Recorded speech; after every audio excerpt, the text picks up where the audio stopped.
As the crime boss Dominic Russo realized that the young waitress working at the cafe he owned in Westbridge had not shown up for work for 3 days straight, his first reaction was irritation. That girl, Haley Carter, was always punctual, never complained, and performed well enough that even the most difficult customers had nothing to object to. Her sudden disappearance annoyed him more than it worried him. Dominic had never been a man who tolerated a lack of discipline. He was used to everything running as smoothly as the gears of the empire he had built for himself, stretching from high-end restaurant chains to the shadowy financial companies the Chicago police could never touch. But this time, something refused to let him ignore it. He decided to go to the South Side, where Haley lived, intending only to tell her that if she no longer wanted the job, she could quit. Yet the moment he stepped into the dingy apartment number 4B, tucked beneath the rust-stained elevated tracks, everything he believed about the world began to shift. In that cold, dim room, where the weak light seeped through a frayed curtain, he saw something that made even a man who had witnessed death more times than he could count feel his chest tighten. A young boy lay unconscious on a collapsing sofa, skin pale, burning with such a high fever that Dominic could feel the heat radiating off him from where he stood. Beside him, Haley knelt slumped forward, her face drained of color, still wearing the cafe uniform, her trembling hand pressing a damp cloth to her son's forehead. On the table was a pile of overdue bills for electricity, water, and medical visits, stacked like a silent accusation. And among them lay a name that made Dominic freeze: Russo Capital Holdings, the debt collection company that bore his family name and was run by men he trusted completely. He had come to fire her for an unexplained absence, but when he stepped back out of that apartment, Dominic was no longer the same man. He left with a heavy heart and a single fierce decision. If that child had nearly died because he had turned a blind eye to the way his own empire squeezed the life out of the poor, then perhaps it was time for him to burn everything he had built to the ground. If you are listening to this and feel that something in this story touches a quiet place inside you, please take a moment to subscribe to our channel. Like and share this video so we can continue creating heartfelt stories every single day. And if you don't mind, would you tell me where you are watching from? Leave a comment below and let us know which corner of the world this story has reached. We cherish every word you share with us. Dominic stood motionless in front of apartment 4B, his breath turning to mist in the bone-deep cold of a January morning. A faint smell of disinfectant seeped through the slightly open door, blending with the damp, suffocating odor of hopelessness. He did not know how long he had been standing there before he knocked for the third time. 3 days. Exactly 3 days without a single word from Haley Carter. No calls, no messages. The girl he had always known as steady, quiet, punctual, hard-working, and never problematic had vanished, as though she had never existed. Dominic disliked surprises, and he despised employees disappearing without explanation. At first, he had simply planned to send Marcus, his driver and closest aide, to check on her. But something in the uneasy tone of Jenny's voice, the morning shift waitress, when she recounted Haley's final phone call, made Dominic change his mind. Jenny said Haley had called early Monday morning. Her voice choked, saying something urgent had happened before hanging up. Since then, her number had been unreachable. Dominic remembered clearly the times Haley had taken extra shifts, the nights she stayed until 10 o'clock, scrubbing tables after everyone else had left, and the day she stepped between Marco, one of Russo Capital's debt collectors, and a terrified college student behind on a credit payment. At the time, Dominic had been sitting in the corner of the cafe, unnoticed by anyone. Haley did not know that the cold-eyed man sipping espresso was the person who decided the fate of people like that student. Yet she spoke up with a soft but steady voice, insisting that threats were not the way to solve debt. Dominic had not stopped her, nor had he reprimanded her. Instead, for the first time in years, something about her reminded him of an old memory. That morning, when he walked into Westbridge Roast, the cafe that served as the respectable front for most of his financial operations, he immediately noticed Haley's absence. Her usual station at the back was empty, the serving tray untouched, and the faint smell of burnt toast lingering in the air. He went straight to the office, shut the door, powered on his computer, and checked the employee records. There was no note about sick leave or vacation. Her previous month's payroll showed no unusual advances. A restless unease crept along his spine. Not because she mattered. Not because she was anyone special among the hundreds of people under his command, but because the silence of someone who endured quietly, like Haley, was usually a sign of something deeply wrong. Dominic stood, pulled on his thick wool coat, and called Marcus. His order was brief. Bring the car, retrieve Haley Carter's address from the employee files, and ask no questions. While waiting, he sat behind his desk, his gaze drifting to the only photograph in the room. His mother, smiling in her waitress uniform at a small diner in the western suburbs of Chicago. She had died when he was 12, collapsing from exhaustion during a 16-hour shift, never taken to a hospital because her employer assumed she only needed rest. No one cared about a poor woman collapsing in the middle of the night. Dominic had once believed he would never care about anyone either, but that morning, as he stared at the empty space where Haley always stood, old memories seeped through him like a cold mist settling into his bones. Marcus arrived on time. Dominic said nothing more, took the slip of paper with the address, and settled into the back seat of the black SUV, his expression as hard as the gray skies above. The car rolled out of the glittering downtown and headed south, where the city lights faded into a landscape of cracked buildings and rusted smokestacks. Dominic was not sure what he would find, but he knew one thing with absolute clarity. 3 days of silence in his world was never a small matter. And for someone like Haley Carter, that silence might have been her last cry for help. The SUV came to a stop in front of an old apartment building at the far end of West 47th Street in the South Side. The 3-story structure was covered in moss, its balconies slanted and trembling, its rusted staircases looking as though they were seconds away from collapsing. Dominic did not need anyone to tell him what kind of place this was. He had grown up somewhere just like it, where the rats were fatter than the cats, and every child knew to stay away from the windows when a car stopped outside late at night.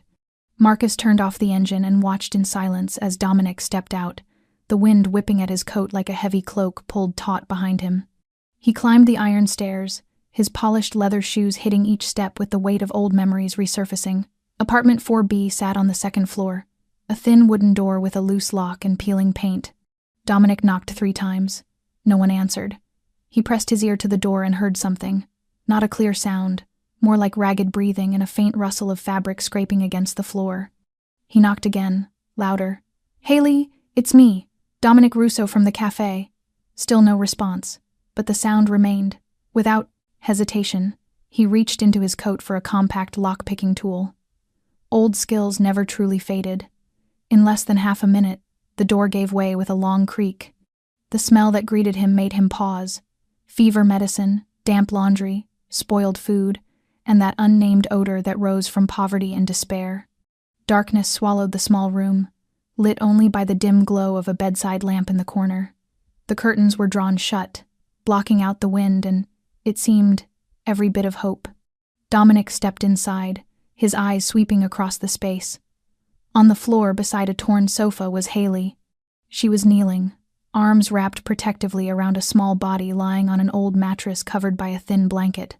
The child was feverish, cheeks flushed an alarming red, lips cracked and dry, each breath shallow and wheezing as though his lungs were tearing apart a little at a time. Haley did not look up. She did not have the strength.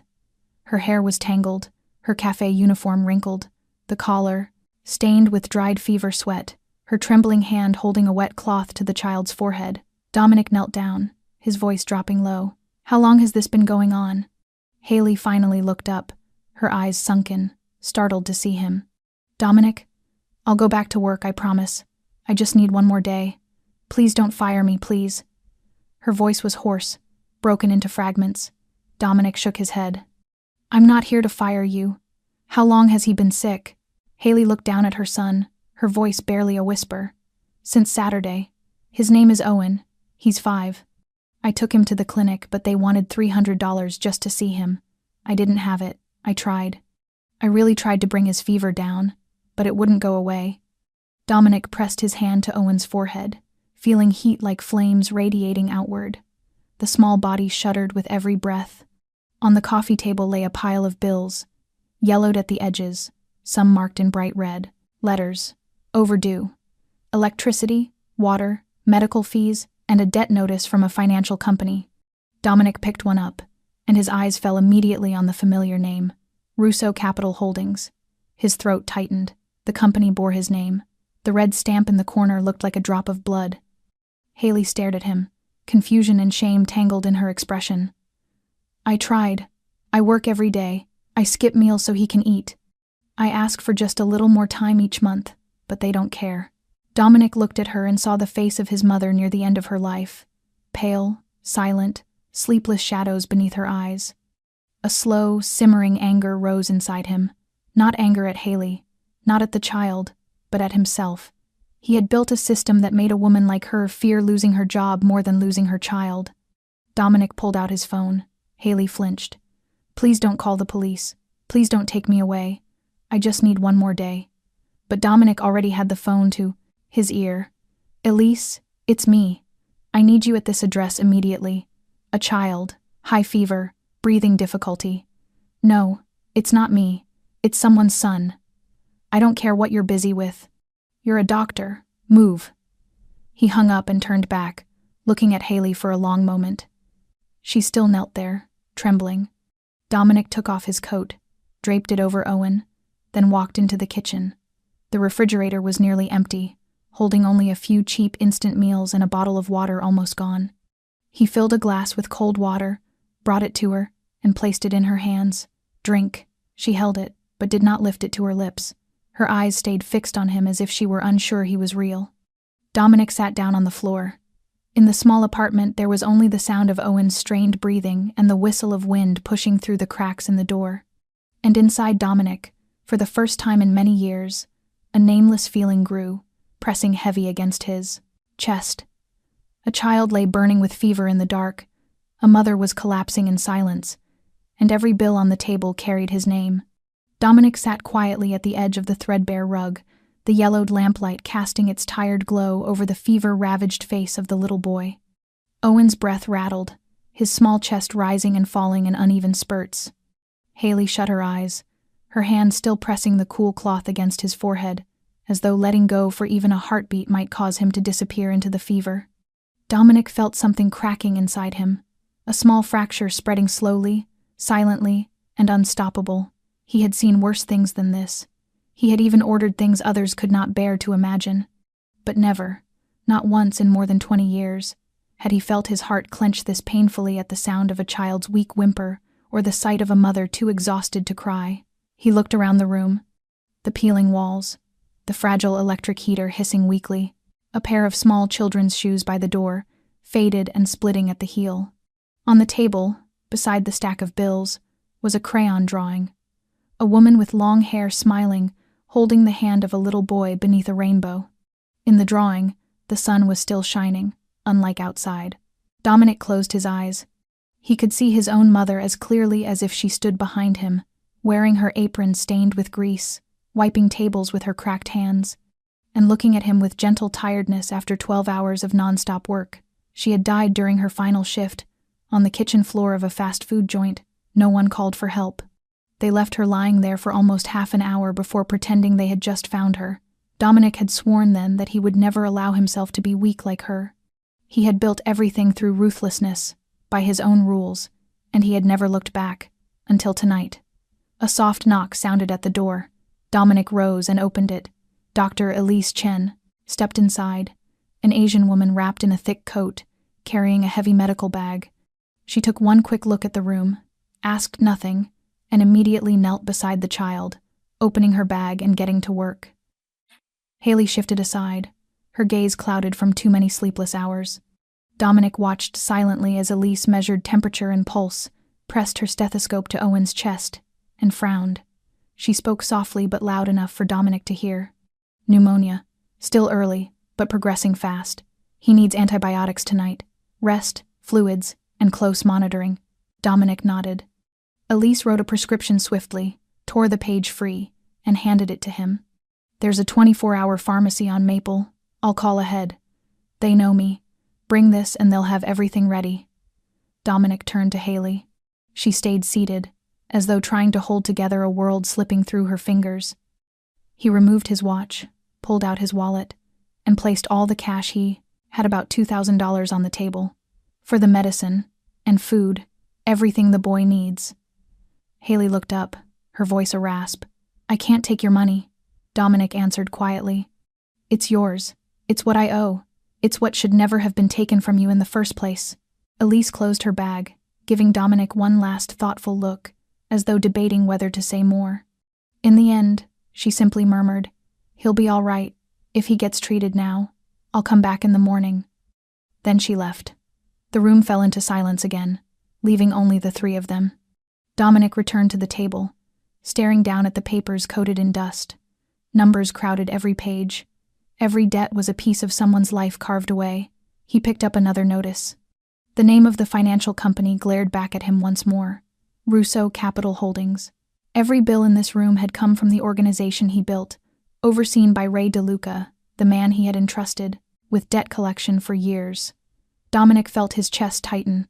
For the first time after countless sleepless nights, he began to wonder how many others had been like Haley. How many children had burned with fever like Owen? How many lives had been drained dry by the cold decisions he once believed were wise? Dominic looked at Haley. She did not look at him. She only looked at her son. And Dominic realized that if Owen died tonight, the ruthless part of him would die with him. And if Owen lived, he would have to face something far more frightening, the need to rebuild everything he once thought was right. Elise returned in just over 30 minutes, faster than Dominic had expected. She wore a heavier coat this time, carrying a larger medical bag filled with an IV set, an electronic thermometer, a stethoscope, an oxygen monitor, and several necessary medications. She stepped inside without asking anything, her gaze sweeping past Dominic before settling on Haley, who had slumped over her son as though she had drifted into a brief sleep in the few fragile minutes that exhaustion had allowed. Dominic rose to give her space. Elise opened her bag, pulled on rubber gloves, and gently lifted Owen's head. The child was lost in his fever, his skin pale, his pulse racing, the palms of his hands cold as ice. Elise shone a small light into his pupils before turning to Dominic, her voice lowered. "He's worse. He's severely dehydrated. His temperature is close to 104 degrees, pulse over 150, breathing strained. Without IV fluids and the right antibiotics, his lungs could suffer permanent damage." Dominic clenched his fist, standing rigid for a long moment. Elise retrieved a small IV pack, found the vein, and inserted the needle with practiced precision. Owen tensed weakly, but his eyes did not open. Haley stirred awake and, upon seeing what was happening, lurched forward in panic, her eyes wild with fear. Dominic stepped, close, resting a steadying hand on her shoulder, his voice calm. "It's all right. She's a doctor. Elise is someone I trust." Haley stood trembling, watching the IV drip into her son's arm. Elise glanced over. "I spoke with the pharmacy. They have the exact medications he needs, but the treatment won't be cheap." Dominic nodded. "I'll take care of everything." Elise exhaled softly, checking something on her phone. Once the IV line was secured, she returned to the table, scribbled a few notes, and handed them to Dominic. "I'll leave the prescription. You have to buy all 3 medications. One is a broad-spectrum injectable antibiotic that can be administered at home, but someone must keep a close eye on him." Dominic checked his watch. It was close to midnight. He knew he would not be able to walk away tonight. Elise continued monitoring Owen's temperature and pulse. After nearly 20 minutes, his breathing steadied a little, and his forehead felt slightly cooler. But he still did not open his eyes. Haley sat beside him, her hand wrapped tightly around his small fingers, her gaze fixed on him with unblinking fear. Dominic took in the entire scene, his mind spinning with thoughts layered upon one another. This child, this mother, this dim apartment together, they formed a direct consequence of what he had long called efficiency. Every interest rate, every approved file, every perfectly timed repayment, all of it had distilled into the fear that now filled the room. Elise zipped her bag once she had finished everything necessary for the night. She stood, her face weary but her expression unwavering. "I'll return in the morning to check his vitals. If his fever doesn't spike again, he might make it past the worst. But he needs warmth, absolute rest, and medication on schedule." Dominic asked. "What if he needs to be moved to a hospital?" Elise shook her head. "In this condition, the transfer could shock his system. He needs stability. Everything required can be managed here, as long as there are no complications." Dominic pulled out his phone and texted Marcus. telling him to retrieve the medicine immediately. Then he turned back to Elise, his voice softer. "Thank you." Elise simply nodded. "Not for me. Just let the child live." She slipped out of the apartment, leaving behind a heavy silence. Dominic returned and sat beside Haley. She said nothing, still holding her son's hand. The small lamp cast tired shadows across her face, outlining the fatigue and pain etched into her every feature. Dominic did not know how long he watched her, only that for the first time in more than 2 decades, he could not look at someone without feeling himself the guilty one. Owen shifted faintly, his tiny hand tightening around his mother's fingers in reflex. A quiet sigh drifted through the room like a passing breeze. Dominic understood then that if this child survived, if Haley had a chance to rise again, the cost he would have to pay would not be money, it would be facing the truth of his own conscience. And perhaps it was time for him to do something different, even if it was far too late. Near 1 a.m, Dominic still had not left the damp apartment. Haley had fallen asleep on a wooden chair beside the bed, her head tilted to one side, her arm still wrapped tightly around Owen's hand, as if letting go would make him vanish. Dominic rose quietly and walked into the small living space, where the faint light barely illuminated the stained, crumbling walls. He returned to the table where the old bills lay scattered, their envelopes wrinkled, their warnings stark. He picked them up one by one. Each line was a wound: past due electricity, past due water, service cut notices, unpaid medical fees. Each amount from a few hundred to $1,000 stacked like an underground volcano waiting to erupt. But the 7th sheet made his hand freeze. A formal letter, bold, words demanding payment within 7 days before the file would be escalated to legal enforcement. The logo in the corner was a silver-blue dragon encircling 3 letters, RCH, the initials of Russo Capital Holdings. Below it was the office address he himself had signed into existence 3 years earlier. Dominic flipped the paper over. The date was less than a week old. The message was unmistakable. The original borrower was Thomas Carter, Haley's ex-husband. After Thomas died, the unpaid loan automatically transferred to the legal heirs, his wife and son. The contract spelled it out clearly. Failure to repay on time would result in seizure of personal assets. Dominic set the letter down as though it had burned him. He was no longer standing in that impoverished apartment. In his mind, he was back in gleaming boardrooms, back in the meetings where he skimmed documents for 3 seconds before signing, back in the praise from his subordinates for efficiency and flawless recovery rates, back in the monthly reports from Ray DeLuca, listing late payers who were disciplined according to protocol. And now one of those files, one of those routine cases was lying before him, tied to a woman he knew had never taken a single lazy breath. Dominic turned to look at Haley, still sleeping upright beside her son, her shoulders trembling slightly in a restless dream. He sighed and sat down across from her, pressing a hand to his forehead. In a world he controlled almost completely, from the flow of money to the loyalty of his men, how had something like this happened? How had her name fallen into those cold numbers?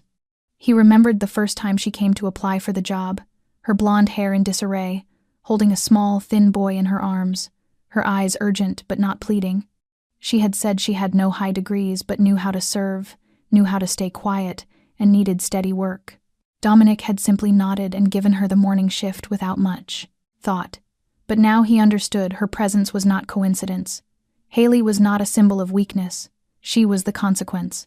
The consequence of a system he had built, maintained, and prospered from, a system that ran on invisibility and ruthlessness, where every decision carried a cost someone else paid.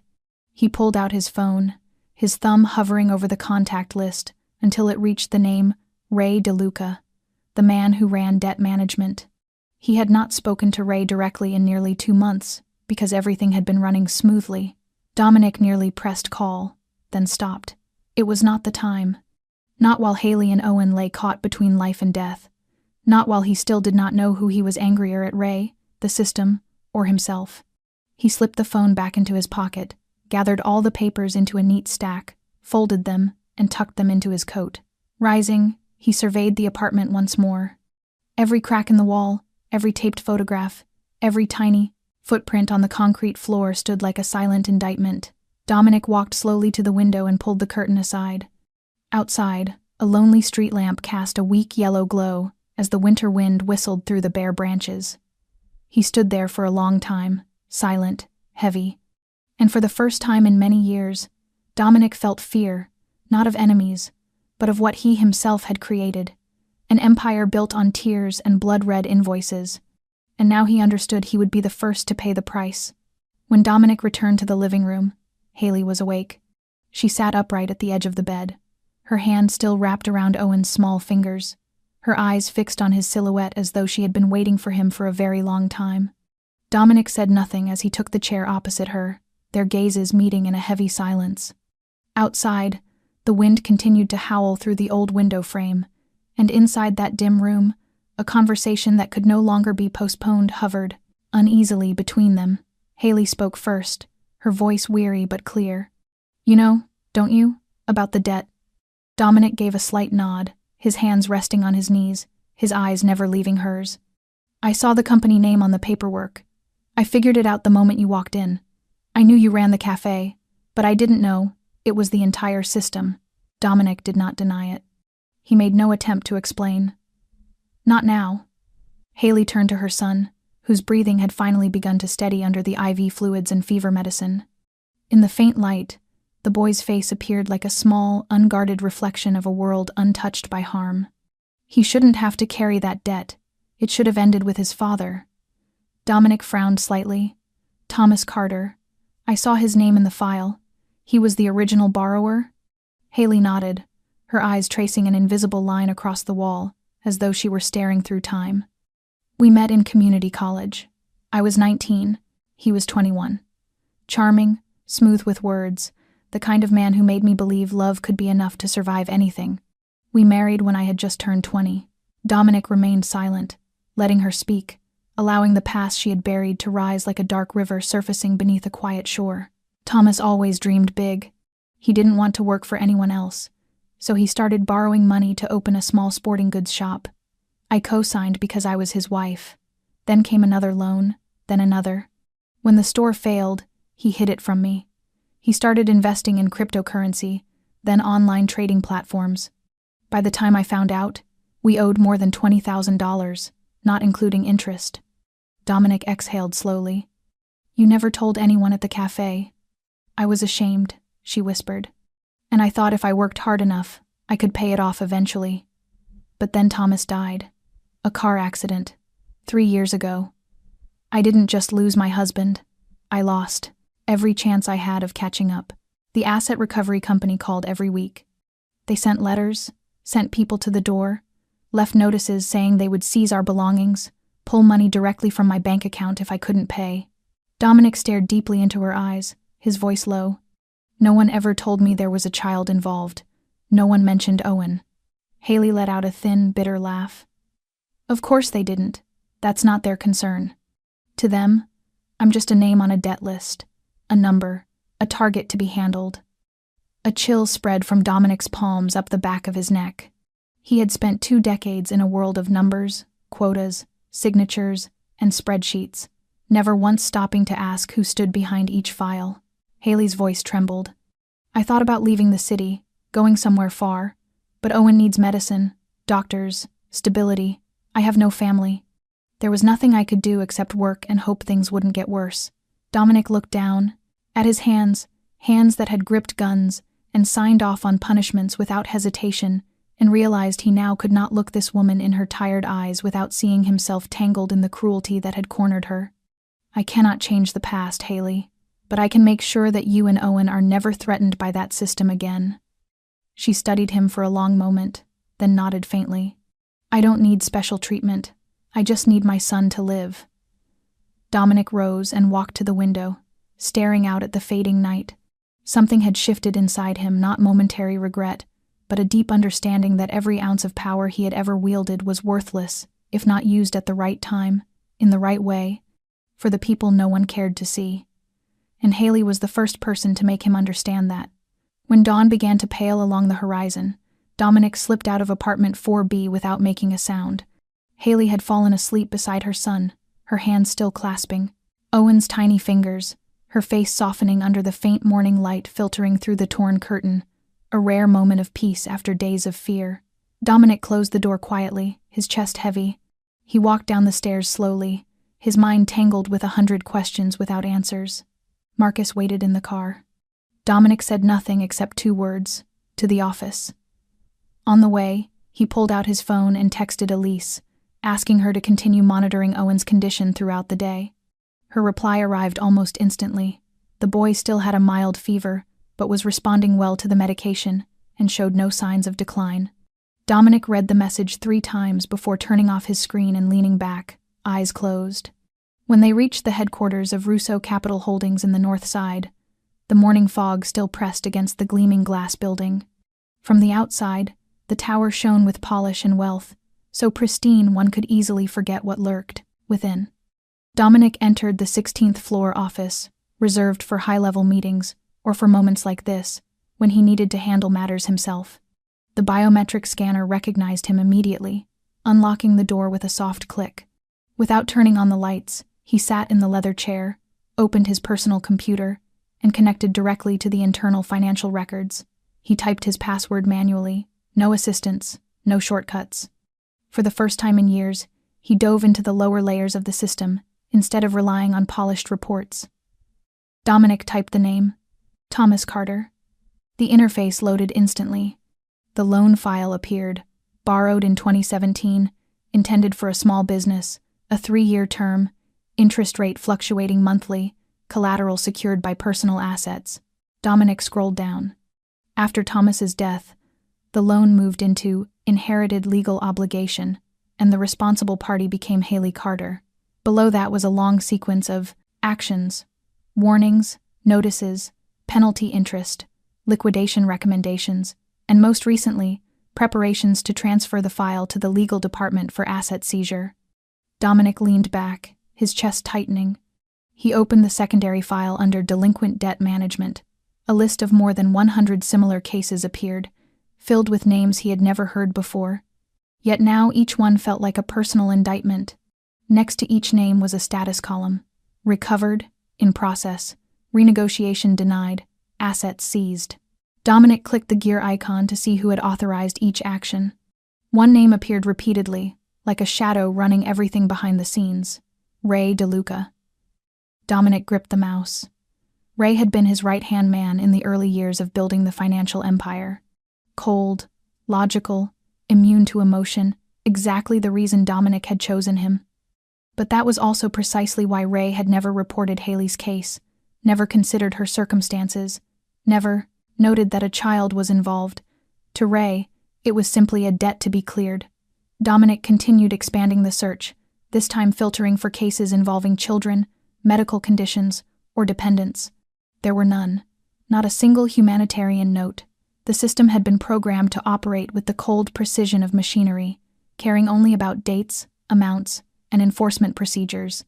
A chill crept down Dominic's spine, not from the morning air, but from the painful clarity of the truth. He had created this machine.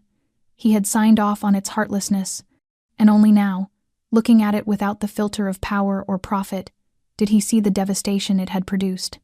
Dominic stood, left the office, and made his way to the 7th floor archives, where physical copies of older contracts were stored. He instructed the staff to leave the room, then personally pulled out the original file marked Carter. The smell of aging paper and faded ink felt like an echo of everything decaying. Inside the system he had built, he turned each page slowly, reading every clause. When he closed the file, the look in his eyes was no longer mere anger. It was the gaze of a man realizing he had ignored too much, for far too long, and he knew then that what lay ahead would not simply be fixing a single debt. It would be confronting an entire structure he once believed was flawless. Dominic returned to his private office on the 16th floor with the thick file in hand, his expression darkening like a sky moments before a storm. He sat down, placed the file on the desk, opened his computer, and began tracing the financial trail of the entire debt collection network overseen by Ray DeLuca. The deeper he went, the more the numbers began to twist out of their clean, orderly shape, nothing like the polished reports presented each month. He found excessive collection charges, processing fees, counted 3 times over, and assets seized at half their market value, and then swiftly sold to shell companies which, when Dominic followed the ownership chain, all led back to the same person, Ray. A surge of anger pressed against Dominic's chest until he could barely breathe. Ray had not only abused his authority, he had built an entire profit machine on the backs of the poor, hiding behind legal loopholes, so subtle that even Dominic had once believed the system was flawless. People like Haley were not merely pressured by numbers on paper, they were stripped to their last cent by contractual manipulations no ordinary person could fight. Dominic checked the approval history and saw how many times Ray had authorized enforcement actions without reporting upward, because 3 years earlier, Dominic himself had granted him full authority. Dominic clenched his jaw, his hands curling into fists. He had not only handed Ray power, he had given him trust. Dominic pressed the emergency call button on his desk phone. In less than 2 minutes, Ray walked into the office, his shirt crisply ironed, tie expensive, and that familiar half-smile of confidence on his face. But before he could speak, Dominic hurled the thick file at him. Ray caught it with a frown, opened it, glanced through the pages, then looked up, his expression shifting. Dominic did not raise his voice, but his tone was cold as steel. "Explain." Ray glanced at the computer screen, where the financial breakdown glowed in sharp detail, every transaction, every flow of money straight into companies he controlled. He exhaled and placed the file on the desk. "They're auxiliary investments, restructuring non-performing assets. I didn't take anything from the system. Everything is legal." Dominic laughed, but without the faintest trace of humor. "Legal? Is it legal when you force people to choose between buying medicine for their child or keeping the little they own? Is it legal when you strip people of their right to breathe because they don't have a voice? Is it legal when a single mother works 12 hours a day and still receives debt notices with my signature at the bottom? You call that legal?" Ray stepped closer, lowering his voice. "Dom, listen. You know how this world works. You told me once emotions are a weakness. I only did what you built. I only optimized it." Dominic shot to his feet, slamming his hand on the table so hard a porcelain coffee cup shattered, liquid spilling across the glass surface. He spoke through clenched teeth. "I did not build this empire to kill people with a pen. I did not build it so women like Haley would have to run from debts left by their idiot husbands. I did not sign those contracts so you could fill your pockets with the blood of children." Ray stepped back, his eyes sharpening with caution. "So what now? You gonna tear down the whole system yourself?" Dominic remained silent for a long moment, his stare burning. "No. I'm going to do what I should have done years ago. I'm going to dig into every file, examine every transaction, and dismantle everything you built. I'm calling a board meeting. And when I show them everything, let's see who still stands on your side." Ray smirked, that final smile of a man who believes he still holds one last card. "You really think those old men will choose morality over profit?" Dominic walked around the desk and faced him directly. "Then I'll let the whole world see. You forgot one thing, Ray. I'm Dominic Russo. I don't need their permission. I only need to start." Ray stood silent, then turned and left without another word. The office door shut behind him, leaving Dominic standing in the early morning light, but his expression was no longer that of a financial kingpin. It was the face of a man who had finally rediscovered a reason worth fighting for. Not for power, but for people like Haley, for Owen, for his mother, and because, for the first time in his life, he wanted to set things right no matter the cost. Less than 24 hours after the explosive confrontation in his private office, Dominic stood in the boardroom on the top floor of Russo Capital Holdings, the very place where decisions had shaped the underground financial landscape of the entire city for more than a decade. The room was bright, its glass walls overlooking the skyline, but not a single ray of light seemed to reach the cold, sterile air inside. Before him sat 8 board members, their aging faces carrying nothing but hunger for dividends and quarterly profit. Ray DeLuca sat at the far end of the table, arms folded, expression calm as though ready for any outcome. Dominic did not sit. He stood, one hand gripping the stack of paper files, the other resting on his open laptop. No greetings, no formalities. He looked each of them in the eye before projecting onto the large screen the data he had spent nearly 5 hours compiling through the night. The list of cases overcharged with inflated fees, loans with illegally adjusted interest rates, assets seized and sold to shell companies, funds transferred into overseas accounts under the names of Ray's relatives. Every slide was a blow. Every number a slap across the face of the system they had all enabled. Dominic did not shout, but his voice reverberated.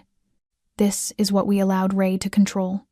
A system not only inhumane, but full of fraud, manipulation, and money laundering. He exploited the company's name, exploited my trust and yours to build a network that drains the poor under the guise of legality. And we looked the other way. An elderly board member named Merrill cleared his throat. Dominic, you are accusing a man who has brought record profits for 3 consecutive years. Nothing here violates the law. Dominic cut him off instantly, his gaze sharp as a blade. Not violating the law does not mean not violating morality. We are about to lose our reputation and face a class action lawsuit. If I hadn't presented this today, by the time the news broke, none of you would have a penny left to fight over. Ray remained still, his faint smirk lingering. Dominic turned his stare on him. What did you think I would do? Remove you from the board? Cut off your shares? No, I don't need to destroy you, Ray. I just need to expose you in front of the people who believed in this system. You will live, but you will have nothing left to control. I will dismantle the structure you built, brick by brick. Dominic returned to the table, pulled out a set of documents, and handed them to the legal secretary. I request the immediate suspension of all debt collection operations, the launch of an independent internal audit, and the freezing of all assets linked to Ray DeLuca's companies. I will personally supervise the restructuring. If no one agrees, I am prepared to withdraw all executive capital and take this public. Silence filled the room, stretching for seconds that felt like hours. Then, one by one, each board member nodded. Dominic did not need to hear them speak. He knew they were choosing out of self-interest, but that did not matter. What mattered was that for the first time in years, he had forced the system to look at the damage it had caused. Ray stood, his face drained of color, and left the room without a word. Dominic did not look after him. He simply closed his eyes for a brief moment. The hallway beyond the doors seemed longer beneath his steps. Each stride felt like a debt being erased, not a financial debt, but a debt to his own conscience. And when the heavy doors closed behind him, Dominic Russo was no longer the man who knew only how to build an empire.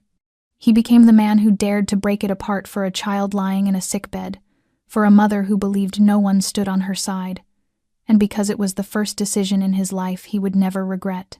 3 days after that fateful meeting, Dominic returned to the headquarters of Russo Capital Holdings in a completely different state of mind.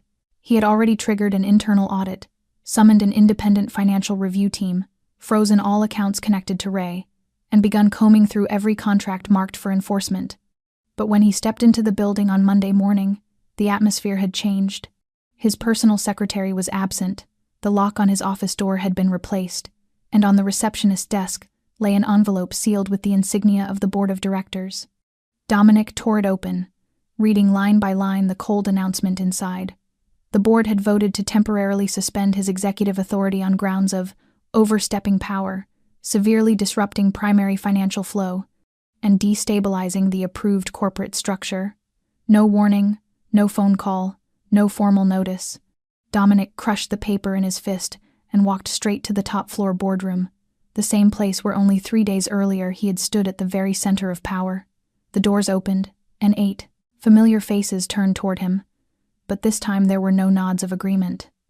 Merrill was the first to speak, his voice still polite yet stripped of all warmth. Dominic, you have gone too far. Freezing assets and suspending major contracts forced the East Shore Investment Fund to withdraw. We have lost more than $20 million in 2 days. Dominic looked around the room, his voice no longer angry, only hollow with disappointment. How much is enough for all of you to forget what you are doing? How much is enough for you to ignore children who have no medicine? Another board member, Jeanette, cut in. This is business, Dominic, not charity. We do not exist to repair the mistakes of others. Dominic let out a bitter laugh. But we created those mistakes, and instead of fixing them, all of you choose to bury them deeper under profit. Merrill slid a folder toward him.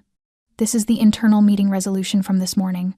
By majority vote, the board has appointed an external financial oversight group to assume temporary executive control. Dominic looked down. At the bottom of the page were 8 signatures, clear, neat, decisive, including the signatures of 2 people he had considered allies for nearly a decade. He lifted his gaze, looking at each face one by one. Every averted eye was a clean, bloodless slice through bone. Ray was not present. But Dominic knew he did not need to be. He had arranged this long before, step by deliberate step. Dominic rose to his feet, his voice steady. You can take my authority, but none of you can erase what I have seen.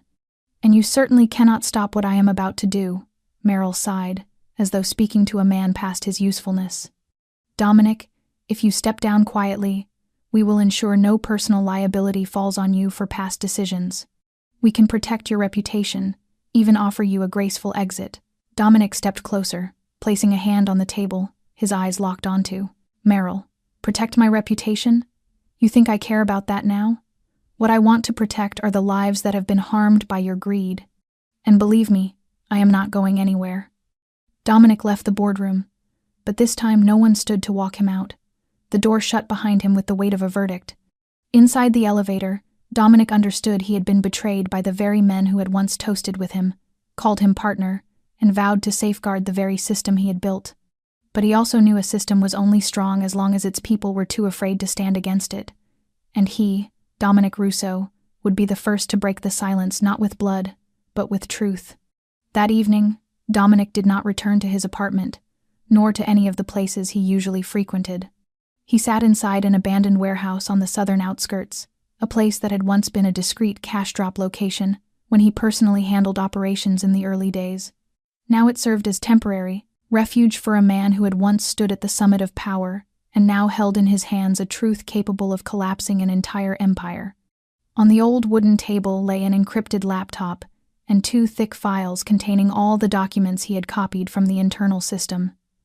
Evidence of money laundering, forged signatures, illegally held assets under shell corporations, and transactions linking Ray and the board to local officials who had been bribed to keep the system running. Dominic knew he was holding a ticking bomb. If he did not act quickly, someone would come for him first, and he was not wrong. Near midnight, Vincent called. His voice was sharp, laced with urgency. Dom, you need to get out of there right now. I just got word from one of the old security guys Ray hired a private team. They're tracking your phone signal. Dominic glanced at the phone, its battery removed since the afternoon. I'm not using any device. No one can track me. But Vincent snapped back. Don't be stupid. Ray doesn't rely on devices. He buys people, and he may have bought a piece of your old crew. Dominic was silent for a moment. I need to get these documents out. There's an investigative reporter waiting for me at Union Station. If I don't make it on time, everything ends. Vincent paused, then spoke slowly. I'm coming to you. Get everything ready. 15 minutes later, a black car rolled up in front of the warehouse. Vincent stepped out, tall and broad-shouldered, wearing a long coat that concealed guns and knives. His eyes swept the area before giving a firm nod. Dominic grabbed the documents and got into the car without a word. They drove with almost no conversation, the soft hum of an old jazz tune on the radio creating a false sense of calm in the dangerous night. When they were only 3 blocks from the station, a loud crack erupted behind them. The rear window shattered as a bullet tore into the back seat. Dominic ducked, instinctively. Vincent hissed, jerking the gear shift and swerving hard. 2 dark SUVs burst from the corner, headlights blazing. They were being hunted. Vincent drew his gun and leaned out the window to fire back while Dominic clutched the bag of documents as if it were his own life. A cross street appeared, and Vincent swerved into a narrow alley between 2 derelict buildings, the car skidding across damp concrete, but one of the SUVs cut them off, forcing them to stop. Dominic threw open the door, ready to run, but Vincent grabbed his arm. Give it to me. You run toward the fence on the right. I'll handle the rest. Dominic shook his head. No, I'm not leaving you here. Vincent looked him square in the eyes of a man who had gone through fire with him for more than 20 years. I owe you, and you owe the people who can't defend themselves. Do the right thing. Dominic tightened his grip on the files, then turned and sprinted down the narrow path behind, a pile of scrap metal as gunfire erupted behind him. He did not look back. He only knew every step he took carried the last remaining chance to destroy the empire he had once believed was untouchable. When he finally reached the station, he turned and looked back. Vincent was nowhere in sight. The gunshots had stopped. Only darkness remained, and the distant wail of an ambulance siren. Dominic entered the station and handed the documents to the investigative journalist waiting in the small cafe beside Platform 3. She did not ask many questions. She simply took them and nodded. Dominic sat down, staring out at the cold steel tracks stretching into the night. In his mind, Vincent was still there, standing between him and the bullets, not for glory, not for power, but because he believed something better could rise from the ruins. And Dominic vowed, no matter how far he had to go, no matter what it cost him next, he would not let that sacrifice be in vain.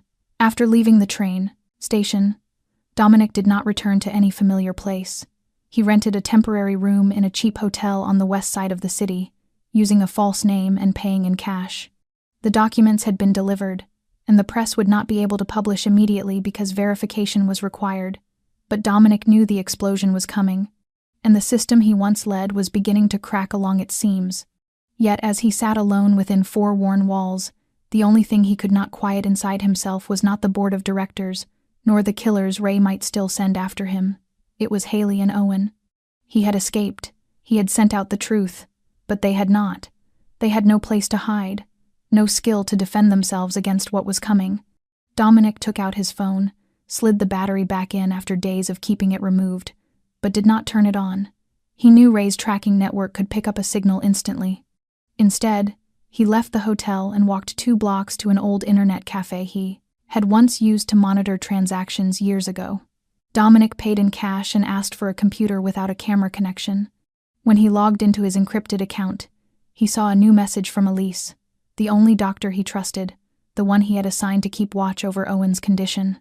The message was short, but it hit him like a weight. Haley and Owen had left their apartment a day earlier.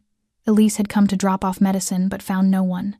Neighbors said strangers had appeared, men in suits, not police. No one knew where they had gone. Dominic sat frozen before the screen, his throat dry. She knew. She knew Dominic was being hunted, and that she herself was no longer safe. Perhaps Haley had realized that after everything, her existence and Owen's were now thorns in the side of those still desperate to bury the truth. Dominic stood abruptly and walked out of the internet cafe, ignoring the wary look of the attendant. He knew he had to act, and there was no time left for hesitation. He called Marcus, one of his old security men who remained loyal, instructing him to gather surveillance teams around the old apartment and the community clinics Haley used to visit. Then Dominic contacted an old friend in the police force, a man who owed him a large favor. He sent descriptions and photos of Haley and Owen, requesting alerts on emergency reports involving children or single mothers. Dominic could not sit still. He remembered the last time he saw Haley's eyes, in that run-down apartment where Owen was burning with fever. The eyes of a mother pushed to the edge of endurance, yet still refusing to beg. He had promised he would protect them. He had promised he would change. But if he lost them now, everything he had done would mean nothing. Dominic returned to the hotel, but he did not sleep. He sat by the window all night, watching blurry silhouettes pass beneath the streetlights, imagining that any one of them might be Haley or Owen or some tiny sign that they were still safe. In his mind spiraled the memories, Haley's unsteady voice as she spoke about the debt, Owen's small hand gripping his mother's fingers, Vincent's eyes before disappearing into the dark. They hung like lanterns, marking the only path he had left. Dominic knew he was not fighting only to correct his own mistakes. He was fighting to salvage whatever humanity still remained in a world too accustomed to coldness and betrayal. And he swore, even if he had to face the entire network he had once built, even if he had to lose more than he already had, he would not stop until he found Haley and her son. Because now, their survival was the last reason Dominic Russo had to keep going. Before leaving apartment 4B, Haley had stood for a very long time before the tiny window, the only place where she could see a sliver of a city that was never truly hers. In her arms lay Owen, still feverish, his small body limp from exhaustion and medicine. She had heard unfamiliar footsteps for several nights, seen a shadow standing motionless in the alley below, eyes that did not belong to neighbors or passers-by. She understood something had shifted, and that Dominic might no longer have control over everything as he once did. His disappearance, the absolute silence after their last conversation, only fed her growing fear. Haley packed in minutes, stuffing a few sets of clothes, Owen's medicine, and personal papers into an old cloth bag, then wrapped her son in a scarf to keep him warm. She did not call a taxi, nor a bus. She walked through 3 neighborhoods and stopped at an old church where a small shelter for women and children offered nightly refuge. She did not give her real name. She said she was Emma, running from a violent husband. No one asked questions. The sisters did not need the past. They cared only about the present. But after 3 days in hiding, when someone from the shelter took Owen to a nearby community clinic because of his persistent cough, the child's real name was recorded in the medical file. Only a few hours later, the local police received an alert from the child health record monitoring system, which had been placed on heightened sensitivity because of the request Dominic had sent earlier. A young officer was dispatched, not to make an arrest but to verify the boy's safety. When he walked down the church hallway, Haley recognized the probing look immediately. She lifted Owen into her arms and stepped back inside the room, her heart pounding so loudly she could hear each beat. One of the sisters greeted the officer, and Haley slipped out through the back door. She had no reason to fear the police, but survival had become instinct after years of running from debt collectors and threats. She trusted no one but Dominic, and now he too had vanished. Haley carried Owen for nearly 3 hours until she reached a bus stop in the Southern District with no surveillance cameras. She bought a ticket with cash, not caring where the bus was headed, only that it carried them far from here. Owen slept in her arms, his fever still high, his breathing heavy enough to twist her heart with every rise and fall. She sat in the back row, pressing her forehead against the cold window, fighting back tears. She did not know where she was going, only that staying meant someone would eventually take her away, or worse, take Owen, and that could never be allowed. Meanwhile, at the district police station, the young officer filed his report. The woman named Emma appeared to be using a false identity, and the child with her, Owen Carter, 5 years old, had no legally verified guardian. The report was marked as moderate priority, but because of a signal forwarded by the Federal Financial Investigation Unit, where Dominic had submitted his documents, the alert rose to high priority. Attached to an internal high-level corruption case, the police began to pay attention. They did not know who she was, only that she was linked to Dominic Russo, the man recently forced out of his own corporation, and now at the center of a massive financial investigation. Haley did not know that her name appearing in the system had triggered a silent search, where every open door could become a trap, but she had no choice left. In her heart remained only one purpose: keeping Owen alive. And though she did not know where the road ahead would lead, Haley knew she had to keep moving, keep fighting, because somewhere in this city, Dominic was still alive, and if he truly was the man she once trusted, he would find her before anyone else did. Dominic never looked away from the laptop screen as a string of newly decrypted data appeared. It was a record of a bus ticket purchase at the South Terminal, paid in cash, no identification, but an old camera outside the station had captured the faint silhouette of a thin woman carrying a child as she stepped onto the bus in the middle of a rainy afternoon. Even in the blurred, grainy image, Dominic recognized that hurried stride, that fleeting glance over her shoulder, as if she were always afraid someone might be following her. It was Haley, without question. He zoomed in on the corner of the frame and saw the thin scarf wrapped around Owen's neck, the very one Dominic had bought himself when the little boy received his first IV treatment. A feeling both relieving and painfully sharp filled his chest. They were alive. They were moving, but that also meant they were lost, with nowhere to rest, and no one to guide them. Dominic immediately called Marcus, telling him to trace the route of that bus, and to verify every roadside motel, rest stop, or small clinic along its path. An hour later, Marcus reported that a community clinic in a small town 3 hours from the city had admitted a young patient named Owen Carter with a high fever. The medical file had been registered under a duplicated name, with no insurance number, but it matched. In every other detail, Dominic didn't hesitate. He got in his car in the middle of the night, driving through cold, empty streets, past fog-soaked suburbs and fields swallowed by darkness, carrying a heart so tight with worry he feared that arriving even a moment too late would mean losing everything. By the time he reached the town, dawn had not fully broken. He stopped in front of an old motel by a gas station, where the receptionist confirmed that a young woman and her small son had just left less than half an hour earlier. Dominic thanked him, offered no explanation, left a number, and ran toward the narrow dirt path behind the motel where the receptionist said they had gone. His shoes were wet with mud, his coat soaked with drizzle, and he didn't know if he was running because he feared losing them or because the guilt he had been carrying for so long had finally erupted. But when he rounded a small bend, he stopped abruptly. Before him sat Haley, holding Owen in her lap, resting on a worn wooden bench beside a small bus shelter at the edge of the town. Her eyes were drained, her arms wrapped so tightly around her son, it was as if she feared the world might snatch him away at any moment. Dominic didn't call her name. He simply slowed his steps, letting her see him from afar so she wouldn't panic. When she finally lifted her head, their eyes met, freezing in a silence that felt endless. She said nothing, but tears spilled uncontrollably. Dominic approached and knelt in front of her, his trembling hand resting gently on her arm.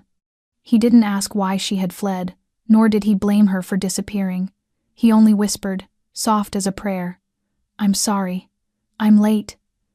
Haley shook her head, tightening her hold on Owen. The boy whimpered in his feverish sleep, his cheeks flushed.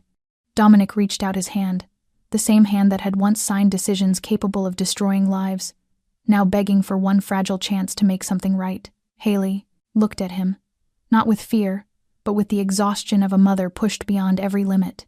"Can you protect us? This time, truly not leave us behind?" Dominic did not hesitate. He nodded, eyes fixed on hers. He had lost too much to speak anything but the truth. And when Haley placed her hand in his light, hesitant, but enough to shatter him, Dominic knew that whatever lay ahead, he would never let them slip from his grasp again. Not out of redemption, but because, for the first time in his life, he understood what was worth living for and fighting for until the very end. Dominic guided Haley and Owen away from the bus shelter, through a maze of narrow alleys leading toward the parking lot behind the old marketplace, where he had left his car before sunrise to avoid attention. They moved quietly, Dominic leading, his eyes scanning every shadow, while Haley held her sleeping son close. The dawn air was cold enough to coat the ground in a thin layer of mist. The dim street lamps, stretching long lines of pale light beneath their feet, Dominic felt something wrong. The silence was too deep, each sound unnervingly sharp, and something in the air made his nerves tighten. When they turned into a narrow passage between two abandoned buildings, the path that led directly to the parking lot, he abruptly stopped. Something metallic glinted faintly on the right-hand wall. Dominic shouted instantly, "Down!" A burst of gunfire cracked through the mist, shattering the quiet. The first bullet struck the brick wall inches from Haley's head, sending her sprawling to the ground as she shielded Owen with her body. Dominic drew his Glock from under his coat, diving behind a large trash container and firing back at the shadow emerging from the second-floor window of a building to the left. Bullets tore through the alley, splintering bricks and shaking the ground. At least 3 attackers, 2 positioned high, one advancing from the mouth of the alley. Dominic shouted to Haley, "Crawl to the back of the car, stay low, don't stand up." He burst from cover and fired twice, taking down one of the shooters on the second-floor balcony. The shots triggered the others to move, faster and more aggressively. The gunman at the alley entrance unleashed a barrage of bullets, forcing Dominic to press himself flat against the wall. Blood seeped from a grazing wound on his shoulder, but he didn't stop. He twisted, aimed quickly, and shot the attacker closing in from Haley's flank. She screamed as blood sprayed just feet away, but she held tight to Owen. "There's one more," Dominic growled. "Don't leave me." From the second floor, the final attacker tossed 2 small round objects downward. Dominic saw only the dark gleam before shouting, "Grenades! Stay against the wall." The explosions shook the alley, filling it with choking smoke. Dominic sprinted toward Haley, dragging her and Owen out of the haze, racing for the car parked just a few yards ahead. Behind them, footsteps pounded through the smoke. The last gunman had jumped from the second floor, giving chase. Dominic flung the car door open. "In! Now!" Haley climbed in first, still clutching Owen, terror wide in her eyes. Dominic circled to the back, fired several suppressing shots, then dove behind the wheel and started the engine in one ferocious motion. The tires screeched across the wet concrete, scattering gravel as the SUV shot out of the narrow alley. The attacker fired wildly, bullets striking only the rear window. Dominic clenched his jaw, knuckles tightening on the steering wheel. These men weren't local thugs. Their methods, their formation, their equipment, everything revealed trained professionals. They weren't sent to scare him. They were sent to end everything. Dominic glanced in the mirror. Haley's eyes were fixed on her son. She trembled, but she didn't cry. He knew her fear had gone beyond threats or danger. It was the fear of losing her child, of losing everything that mattered. He reached a hand back, placing it gently over hers. His voice was low, steady, a vow rising above the roar of the engine. "I won't let them touch you or him, not ever. Even if I have to kill, even if I have to die." Dominic didn't know how brutal the next battle would be. But he knew one thing. The moment Haley hit the ground, shielding Owen with her own body, something irreversible had carved itself into his heart. This was no longer about right or wrong, about money or power. This was about life. And that life now rested in his hands. He would not let anyone take it. Not ever again. Dominic's SUV swerved sharply onto the red dirt road behind the abandoned industrial zone, a place that had once been the warehouse grounds of one of the shell companies he had dissolved years ago. In the rearview mirror, he saw the pursuing vehicle still glued to his tail, its headlights blinking like the relentless eyes of a hunting animal that never tired. Dominic knew this area, every shadow, every dead end, every place where the earth dipped and swallowed the light. But the wound in his abdomen, from a bullet that caught him as he fled the alley earlier, had begun to bleed without pause, darkening his vision. Every time he turned the wheel, the pain stabbed through him like steel needles tearing into muscle. Haley sat in the back seat, clutching Owen while pressing his torn coat against Dominic's wound in a desperate attempt to slow the bleeding. Dominic hissed through clenched teeth, "Don't worry about me. Hold him tight. Just keep him alive." Blood soaked through the back of his shirt, dripping onto the car floor, spreading like a truth that could no longer be hidden. As they neared the rear entrance of the storage grounds, Dominic slammed his foot on the brake, jerked the steering wheel, and sent the SUV skidding sideways, blocking the entrance and forming a temporary barrier. He turned to Haley, his eyes urgent yet unwavering. "The iron gate on the right. There's a narrow path that leads to the tracks behind. Run that way. Hold him tight. Don't look back," Haley screamed, her voice breaking with terror. "No, I won't leave you." Dominic's breath came in ragged bursts, his blood-soaked hand gripping her shoulder, and for the first time, there was pleading in his voice. "You have to go. If you stay, we all die. I'll hold them off. They cannot see you. They cannot see Owen." Haley shook her head, tears streaming, but Dominic had already shoved the door open, leaning heavily against the frame as he reached under the seat for the second gun, gripping it as if it were the last strength he had left. He shouted again, louder, rawer, "Go, Haley, please." Haley held Owen, wiped her tears, pressed a trembling kiss to Dominic's forehead, then bolted from the car, running toward the narrow trail he had pointed out. Her figure disappeared into the pale, morning mist, leaving behind a cold emptiness deeper than the wound tearing through him. The SUV behind them screeched into the entrance just as Dominic opened fire, the first bullet piercing the windshield and making the vehicle jolt violently. 2 armored men jumped out, firing in controlled bursts. Dominic collapsed behind the rear of the SUV, his breath broken and uneven, yet his aim remained steady. He shot one man in the leg, sending him crashing to the ground with a roar of pain. The remaining attacker advanced, gun raised, approaching with lethal patience. Dominic forced himself upright, his body trembling, blood pouring beneath his shirt like water spilling from a split vein. When the gunman approached within 3 yards, Dominic suddenly raised his left hand and hurled a homemade smoke tube taken from the car's trunk. It detonated in a burst of acrid fog, making the attacker flinch for the briefest instant long enough for Dominic to fire one final shot straight into his chest. But the moment the man fell, Dominic collapsed too, his vision darkening, blood filling his mouth. His lips moved faintly, not in fear, not in anger, but in a silent prayer that Haley and Owen would not be found, that everything he had done, everything he had sacrificed, would be enough for them to survive. In the final minutes of that morning, as police sirens wailed faintly in the distance and the first rays of sunlight fell across the barren lot, Dominic lay motionless beside the car, his blood seeping into the soil. Somewhere else, within the gentle clatter of a slowly departing train, Haley sat in the last row of seats, cradling Owen still feverish but breathing in her arms. Her gaze stretched far beyond the passing landscape, steady and unbroken. She didn't know whether Dominic was still alive. But she knew one thing with absolute certainty. He had stayed behind so they could keep going. And she would live. For him, for her son, and for something greater than all the painted losses behind her. Dominic woke to the stinging scent of antiseptic and a dim white glow overhead, his eyelids heavy as stone and each breath burning through his chest like fire. He didn't know how long he had been there, only that he was not dead, at least. Not yet. The steady beep of a heart monitor pulsed beside him, and beyond the curtain, a familiar voice broke through the haze, making him turn his head with agonizing slowness. Marcus stood there, his coat caked with mud, his eyes red from sleeplessness or from a kind of fear Dominic had never once seen on him in nearly 20 years. Dominic tried to speak, but his throat was so dry no sound came out. Marcus stepped closer, gripping Dominic's icy hand, his voice low, as if the walls themselves might be listening. Haley and Owen are safe. They left the state, new papers, new names. No one knows who they are. Dominic closed his eyes, and a single tear slipped from the corner of his left eye. Perhaps it was relief. Perhaps it was the weight of all the pain finally finding a place to land.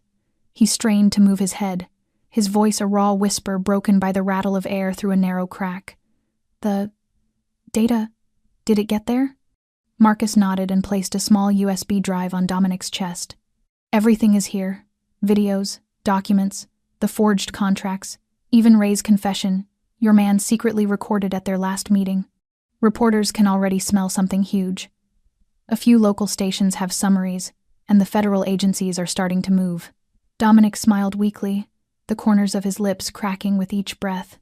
It was the first true smile he had managed in years. He tightened his grip on Marcus's hand, trying to pour every bit of remaining strength into it. There's one more thing. Marcus leaned closer, saying nothing. Dominic's words came out in fragments, each one sharp as broken glass. Don't let them fall, like I did. People like Haley. They can't disappear, nameless. Use this to build a place for them. A fund, a network, a door they can walk through. Marcus nodded, offering no argument, no resistance. He understood.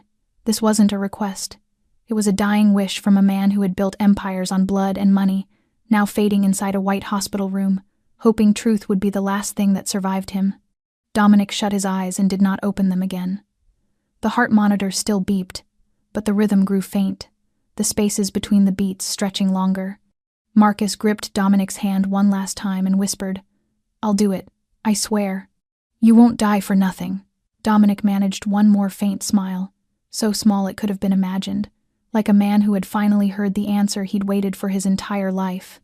Then, without a sound, without a promise left to give, as a soft wind drifted through the long hospital corridor, Dominic Russo slipped into his final sleep, carrying with him all his guilt, all his hope, and the only right thing he had ever done. Haley sat quietly in the small room behind a public library in Oregon, the place where she and Owen had started a new life under new names. Her hair was cut short now, no longer the deep brown it once was, but dyed a lighter shade, her skin tanned from long days working outdoors on a local farm. Owen was better, attending kindergarten nearby, laughing every night at the fairy tales she read before bedtime. But today, Haley couldn't smile. In front of her sat an old gray laptop, its lid scratched along the edge, a dried streak of blood still lodged near the hinge, the last silent trace of their bloody escape. Dominic had sent it before collapsing at the hospital. Marcus, true to his word, had found her. He didn't say much.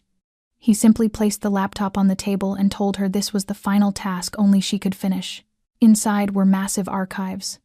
Hundreds of encrypted folders containing financial records, audio logs, footage from secret meetings, evidence of transactions between Dominic's board and high-ranking officials, contracts on international money laundering routes, and lists of victims like her, people pushed to the edge by decisions made in cold, polished boardrooms. Haley had spent many nights reading, understanding, crying, and burning with outrage. But above all, she felt the depth of Dominic's repentance. He hadn't sent this laptop for her to keep running. He sent it as a torch, so she could light the way for others. And today, she was ready.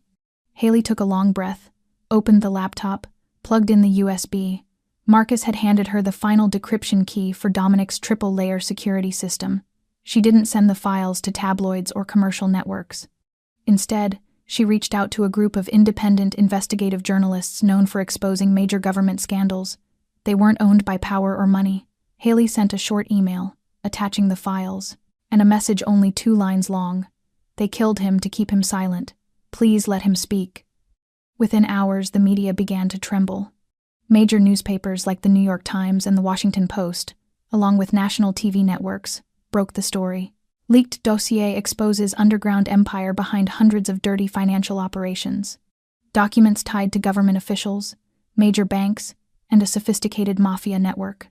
Names once considered untouchable were dragged into daylight. Offshore accounts were frozen. Stocks tied to the network collapsed. Dozens of arrest warrants were issued. Ray DeLuca was arrested at the airport while attempting to flee with forged documents.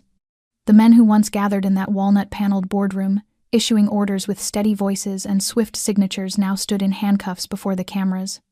Dominic Russo, once the clean, respected face of the entire operation, was mentioned not as a traitor or kingpin, but as a key witness, a man who turned back, a man who gave his life to destroy the empire he had built. In a primetime special report, Haley appeared with her identity hidden, only her voice audible. She recounted the story without embellishment, bitterness, or dramatic flourish, just the truth. About the man who arrived to fire her, but left wanting to make things right. She ended with a question so quiet the entire studio fell still. If someone who once stood at the top of power could change because of one feverish child, then why can't we change to protect the weakest among us? When she shut the laptop and stepped out of the library, Haley did not look back. She knew everything had just begun. And somewhere, if Dominic could see it, he would smile not for legacy, but because the truth had finally been heard. 6 months after everything had been swept away like the last storm of the season, a small cafe called Second Light opened at the corner of a quiet riverside town. Its walls were painted a soft olive green, the inside filled with wooden tables, shelves of old novels, and artwork drawn by local children hanging in patches of warm afternoon light. It wasn't a fancy cafe, nor did it have an elaborate menu or a modern espresso machine, but it had genuine smiles, steaming cups of morning coffee, and the gentle sound of quiet voices chatting as if the sadness of the world paused at the threshold. Haley worked behind the counter, her hands steady as she prepared drinks while keeping an eye on Owen, who played in the reading corner. The boy was healthier than ever, rosy cheeks, a bright voice, recognizing regular customers by name. To everyone in town, Haley was simply a soft-spoken widow who had moved from somewhere far away, reserved but warm, always ready to listen. No one knew her past, and perhaps no one needed to. After all, what mattered most was what we choose to live for in the present and the future. Behind the counter, locked in a small drawer, sat a photograph of Dominic. Not the polished headshots from the news, but a picture of him seated on the floor of the old apartment at 4B, holding a cup of water, his eyes soft as he looked at Owen. Every morning before opening the door, Haley would unlock that drawer, touch the frame gently, then begin her day. Because all of this life existed because of a man once believed to have no heart. Dominic did not survive, but he left behind something more important than reputation or financial legacy. He left awakening. The data he sacrificed everything to reveal didn't just dismantle a dark empire. It paved the way for victim assistance policies, fair credit programs for single mothers, and a foundation named the Owen Russo Fund, dedicated to uninsured children in poverty. To the outside world, it was just another nonprofit. But to Haley, it was the final thread connecting her, her son, and the man who chose to give his life so they could keep theirs. Dominic and Haley's story was not a romantic tale. It was proof that even in the darkest places, light can flicker through, and sometimes, the people we assume can never change become the ones who choose to do what's right when they have nothing left to lose.